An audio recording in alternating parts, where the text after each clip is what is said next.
वो ज़माना जब मौला अली करमल्लाहु वजह करीम आपके रान पे सो रहे हैं और नमाज असर कज़ा हो रही है। मेरे हुजूर अलैहिस्सलातु वस्सलाम जब उठे तो नमाज कज़ा हो चुकी थी। हज़रत मौला अली करमल्लाहु वजह करीम अर्ज़ की, या रसूलल्लाह मेरी नमाज कज़ा हो गई, असर नमाज कज़ा हो गई। दोस्तों, हमारी तो कई नमाजें कज़ा हो गई, कोई फिक्र नहीं, आँखों से आंसू नहीं गिरा, मगर मौला अली करमल्लाहु वजह करीम की नमाज असर हो गई, ज़ारो कतार रो रहे हैं।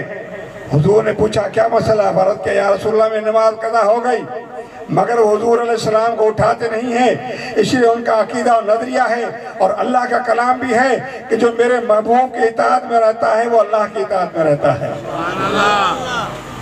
नबी की फरमान बरदारी है, अल्लाह की फरमान बरदारी। दोस्तों, इस रिवायत को भी कुछ लोग कहते हैं ज़ईफ है, मगर तबरानी और हाकिम ने इनको सही रिजाल कहा है और तफसीर रूहुल बयान ने भी इसको कहा कि सही हदीस है, कोई ज़ईफ नहीं है। और ये वो हजरत अस्मा बिन्त उमैस रज़ियल्लाहु तआला अन्हा इनकी रावी है।